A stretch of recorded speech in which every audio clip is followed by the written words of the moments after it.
up here with me because if I get coughing too bad and can't talk, he has to take over. Here. No, I don't want it. I've got a big enough mouth they can usually hear me. I did want to, before we started, I had a message from Barry this morning that I thought I needed to share with you because it was a little upsetting. So I will just read it to you. He said, just when I thought things couldn't get worse. Had to go to Fort Wayne yesterday and decided to get gas. Suddenly, I was being robbed and they took all of my money. Called the police and they were there in a flash. They made sure I was okay and then asked if I could identify the perpetrator. I said, yes, I certainly could. It was pump number 2.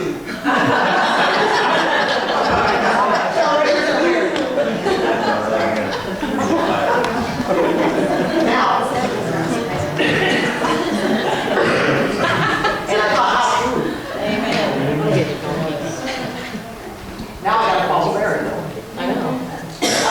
One Sunday sermon, David talked about when God gives direction. And so many times, he hasn't given us that second chance to follow that direction. And I'm a firm believer that everybody deserves a second chance. But I believe that one of the directions that we were given was the Remnant Ministries.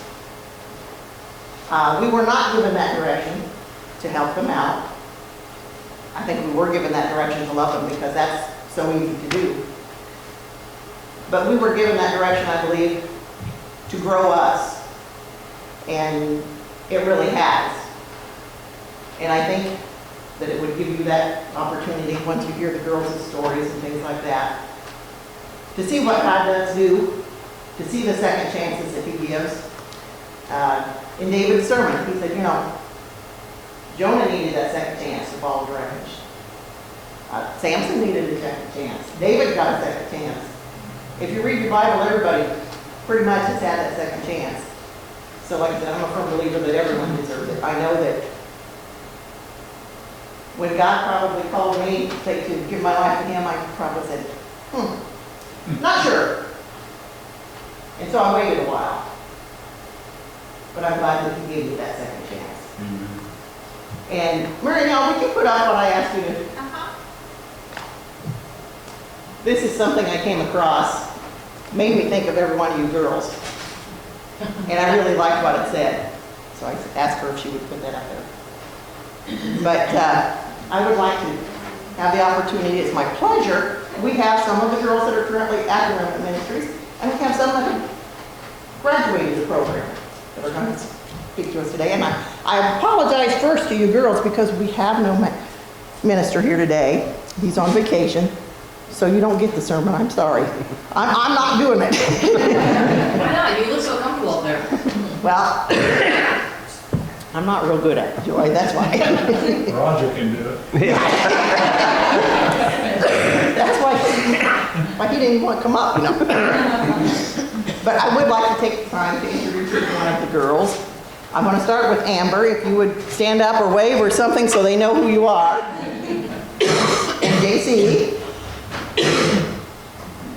And Krista, and Katie, and Joy, and Amy, and then Jessica is the director of the program, and Emily, and Lindsay. It's wonderful to meet you. Lindsay is the newest one that we had not met yet even.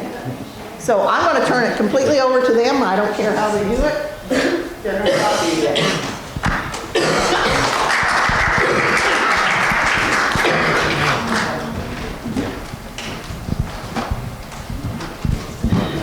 Sure. Okay. Okay. Ooh, it is loud. Good morning, everybody. We are thankful to be back here. We love Linda and Roger. They are like the grandparents of the Remnant, so they're super, super special to us. She does a cooking class every other week, but they do so much more than that. They mow our lawn, and it's a lot to mow. And, you know, they help with just all kinds of stuff. So we're super grateful for them. Today's special because we have some graduates and we have some girls that are still in the program. So we're thankful to be at this point where, you know, even our new girls can see where the girls, you know, that we're in their spot, where they're at now, and just what God can do in a little bit of time, even when you just make the right decisions and trust and obey, like that song said. So we've all been given second chances and 100th chances and more chances, and then a few more chances. And by the grace of God, everybody standing here is here and a miracle, and they're all so beautiful, and we're so super proud of them. I don't know if anybody wants to start specifically, or you just want to kind of go down the row. We'll just go down the row. Hi, I'm Emily. I've been with the Remnant for a little over a year. And I'm just going to give you a short summary of my life. So I grew up in a home with my parents, and they got divorced. And then I started using with my mom at a young age. I was about 12 or 13. And I lived with my friends on and off from couch to couch. I raised myself pretty much. I was grateful to have a place to shower, sleep, and eat. Both my parents passed away. I was addicted to heroin and meth. I did anything you would put in my face. And I didn't realize it was a problem for me till I physically needed it. And Jesus has changed my life. I've seen him in so many aspects of my life, even when I didn't know him. I can see that now, which is really amazing, and I'm grateful to have these women who are my sisters in Christ, which is amazing, and that's it. Well, I'm Amber, and Jesus saved me 3 years ago from a lifelong addiction to drugs and men and drama. I used heroin, I used meth, I was addicted to a needle, anything I could put in a needle, for over 10 years. And I have 5 children, and none of my family could or would have anything to do with me except my dad, but I scared everybody.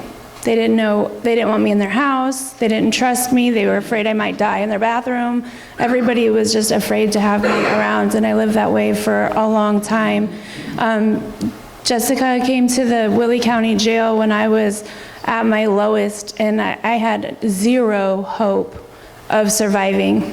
My mom and my little sister had both died from a drug overdose, and I knew that that's what was going to happen to me. We couldn't continue to live the life I was living and not die. And I was wanting that escape from the hell that I was living on this earth, but I knew that that wasn't going to be a relief. But when Jessica came in and she said that she had hope for me and she prayed with us, I felt the Holy Spirit for the first time, and I believe I was set free that day. That was the first day that I felt the Holy Spirit. It was a power greater than the powers that had me bound up for my entire life. And I began to talk to God. That was 3 years ago. Reading the Word in jail renewed my mind. I didn't come out perfect, and that's why I'm so grateful for the grace that Jess gave me when I first came in, because I was still confused and ungrateful and fighting, wanting to change and not wanting to change and wanting things my way. And I'm just so grateful that there's a place that I could go to where grace is given and love is shown. And the biggest hope I have for everybody is to tell people not to be afraid to love the people that are broken. Because if she wouldn't have said that she had hope for me, it wouldn't have sparked that little bit of hope in my heart, because I hadn't met anybody for years that had any hope for me. And so I'm a graduate. I graduated a year ago and decided to stay. So in the last 12 months, I've had 8 family members die. And it's a lot to go through, but I'm stronger I'm stronger now. I feel more grounded, even though it was like a turmoil of a year, like it was storms, but my faith is so much stronger than the rest of my family, I can say. I feel like I might still be, my life might look different than theirs. The restoration with my family is a process and a beautiful one. I get to be the person that they call for prayer. I get to be the person they call when they need something. I get to be there when they need help or they don't know how they're going to figure something out. And I can be supportive in that way. He's restoring my relationship with my children. I get to see my kids as often as they want to, as I want to. I have joint custody of my daughter. But the amazing thing is that I get to help other people coming in and to show them and just keep telling my story that I was radically changed by the love of Jesus. Like, that's incredible. People in the churches today don't believe in the power of God, and I'm a living testimony that He's still working and not to give up on people.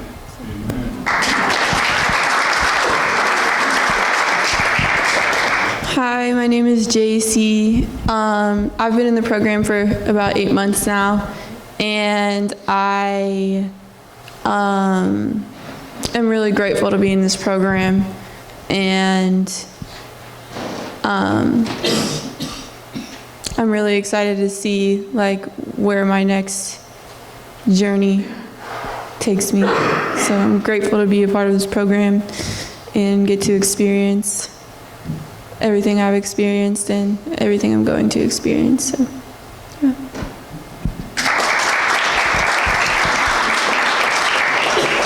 Hi, I'm Lindsay. I just got here like a week ago. This is my second program. I was like homeless on the street in Fort Wayne. I had nowhere to live. My family don't want me. So I was grateful to be able to come. And coming around to new churches is always nice. And I mean, I've been a drug addict my whole life. So this is just a great opportunity.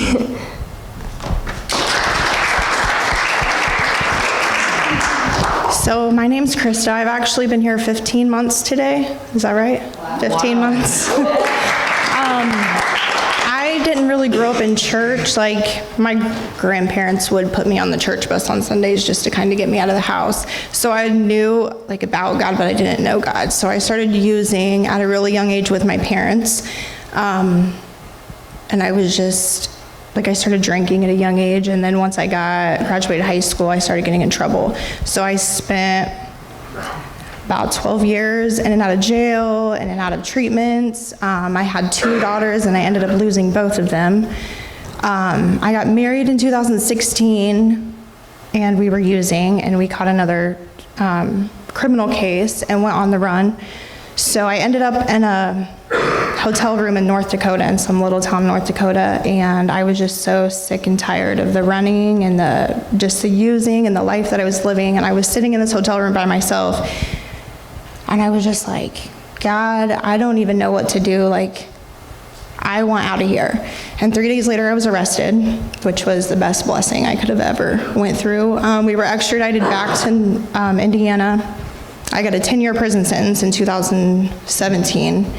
So I went to prison. I started reading the Bible now, because then God was like, here I am. So I started going to church services in prison, and there was a lot of people that come in there that had been where I had been, and it gave me hope. So I started growing closer to God in about, 2019, or no, because I got here in 2020, I put in for a modification. And I didn't know anything about the Remnant, never heard of it. It had been new since I'd been in prison. And I went to court, and I had one, like, it was such short notice. Like, I found out on February 5th of 2021. This is 2022, right? I thought it was 22. I found out on February 5th that I had a court date on February 15th, so I panicked. I was like, I don't even know where I'm gonna go. Like, don't have time to get any acceptance letters. And I had one from a place in Huntington. And I got to court, they were like, well, where are you gonna go if we let you out? And I was like, well, I have this acceptance letter here. And they were like, well, what about the Remnant? And I'm like, if that's where you want me to go, then that's where I'll go. I'd been praying to God, and I'm like, just put me somewhere where I can grow closer to you. And for the last 15 months, that's what I've done. And God has blessed my life tremendously. Friday is my 5 years sober. And he's restored my relationship with my parents, because they were at the point, like, I didn't even see them or talk to them the whole time I was in prison. And we're going to Florida next weekend on a family vacation. He's restoring my relationship with my kids. I get my oldest daughter every other weekend, and my youngest daughter had been adopted when she was a baby, and just a couple weeks ago I got to meet her again for the first time. So he's put that in motion. He's blessed me with an amazing man of God. I get married in July. I graduate in August, and I'm just super excited to see what he has in store. I plan on coming back to the Remnant and giving back, because that's really what's got me to where I am today, and I'm just grateful to God for that.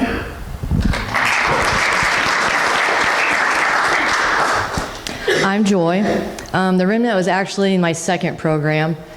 Just a little backstory of my life. I grew up with my parents using. My mom and dad split up at a young age. The one person I thought should have been my protector, like, sexually assaulted me when I was little, so it just ruined my faith in everyone, really. I didn't start my addiction until I was probably 39. I started late in life. I was only using for about 2 years, but there came a point where I didn't care if I lived or died. I got arrested the first time, actually went to a program and stayed 2.5 hours and left. I wasn't ready. And at that point was probably the lowest in my life. I was using, probably every 2 hours. Like I said, I didn't care who I hurt, what I did, what I had to do to get high, and it was bad. I actually stayed where Amy was staying, got arrested, woke up to a sheriff knocking on the door, and that was probably the best thing that ever happened to me. I spent 45 days in jail at that point, and Jess accepted me in the Remnant, and I remember it was a Friday. That Saturday morning, there was probably, 13 of us in the house at the time. We do devotions every morning, and we soak, and everybody got in a circle and joined hands, and I'm like, what are you guys doing? This is nuts. Put me back in jail. I'm not ready for this. But I finally surrendered, and I'm telling you what, my life it's been challenging, but it has been amazing ever since. I didn't talk to my kids or my family for probably 2 or 3 years. I just babysat my grandson for the first time ever 2 weeks ago. My second grandson is due probably in 2 weeks, I think. It's just, and honestly, recently I just decided to come back to the Remnant. I'm in the process of moving in because that's where God called me, and I never in a million years thought I'd be back in the Remnant, but it's an amazing program. It has helped me. I'm a different person since I surrendered to God, and I can't thank Jess and this program enough. I can't thank God enough, and my sisters. It's just amazing to be up here.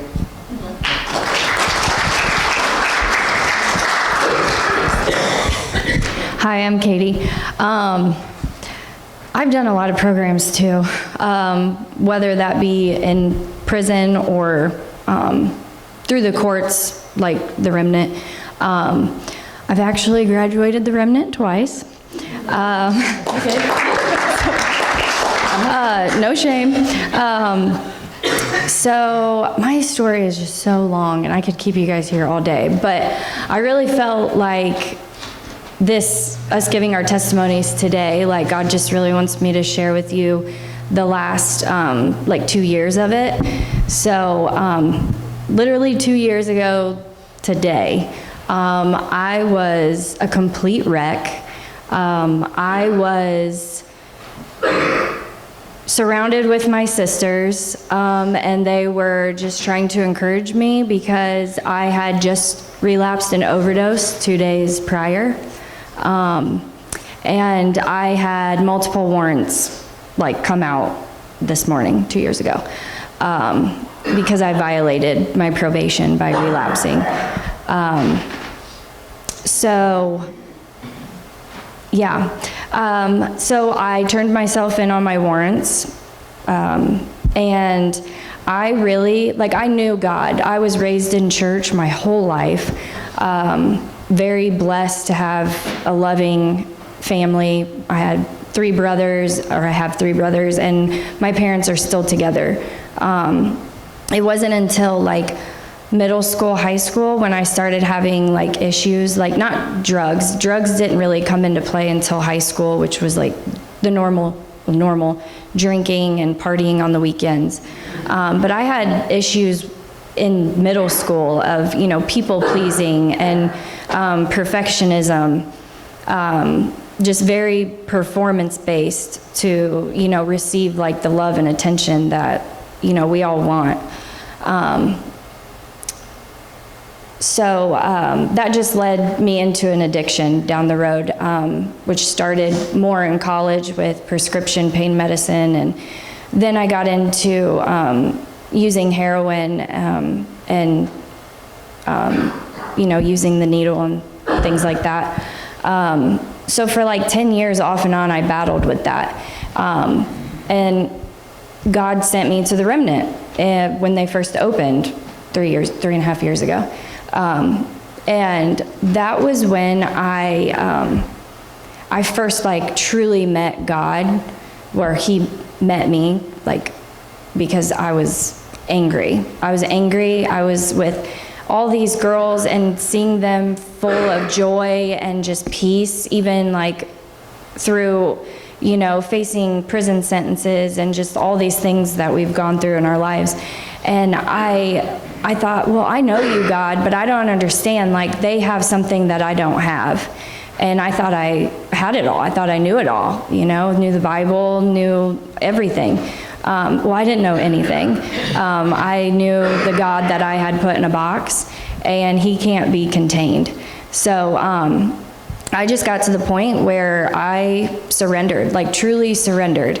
And I don't think we really know what that word means until you get to the point and you're like at the point of surrender. And then you're like, okay, that's what that means.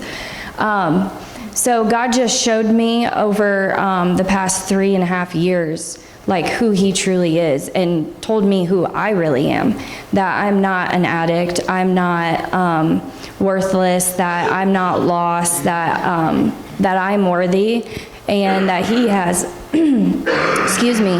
great plans for me and a purpose and a high calling just for me, just like he has for each one of us here. But I'm stubborn and human, and I didn't always believe it. So I struggled with that, which led me to my relapse 2 years ago. So I, by the grace of God and the courts, thank God we have godly people in the courts. And they allowed me to come back to the Remnant. And, or I was going back to prison for, I think I had 8 years left at that point. And I just, this is so emotional, sorry. Where he's brought me just in the past 2 years, like I couldn't even fathom. He's just so good and faithful even when I'm not. This past Friday was 2 years that I overdosed, and I got to be with my daughter, graduate from 5th grade, and when I should be in prison and shouldn't even have her. I'm getting ready to have her half of the time now, and I've been fighting that for years and years. But that's just one of God's promises and his redemptive work. Everything that like I lost and gave away